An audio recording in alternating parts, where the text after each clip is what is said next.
ডিভোর্সের মূল কারণ কি আপনার কি মনে হয়? মাস্টারমশাই, শেন ওয়ানের গুগলি, এটাও স্ট্রেট ড্রাইভ মারতে হবে। ডিভোর্সের মূল কারণ কি? ওয়ার্ডের মধ্যে কিছু একটা আছে। ডিভোর্স কখন করতে পারে, ডিভোর্স কখন হয়? দুজনের একজন যখন চায় যে মানে থাকতে না চায় আর কি, কারো মানে বনিবনার অভাব যদি হয় আর কি, মিসআন্ডারস্ট্যান্ডিং। আপনি কি সেটা চান?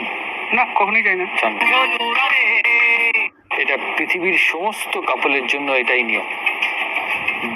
ডিভোর্সের মূল কারণ কি? কনফিডেন্সের অভাব। কনফিডেন্সের অভাব, সেটা আপনার প্রচুর আছে। শুরু থেকে যদি ভাবেন তাহলে পাবেন উত্তরটা। ডিভোর্সের মূল কারণ কি? দ্বিমত। দ্বিমত? কার দ্বিমত, আপনার না মিসেসের? দুজনের দুরকম মত। পৃথিবীর সব কাপেলের দ্বিমত হয়? বলতে হবে, অনেক সময় দিলাম। বলো বলো, যাবে বলো। রান্না। রান্না? দুজনের একসঙ্গে থাকতে না চাওয়া। দুজনের একসঙ্গে থাকতে না চাওয়া? না, ভুল উত্তর। অডিয়েন্স থেকে কেউ উত্তর দেবে?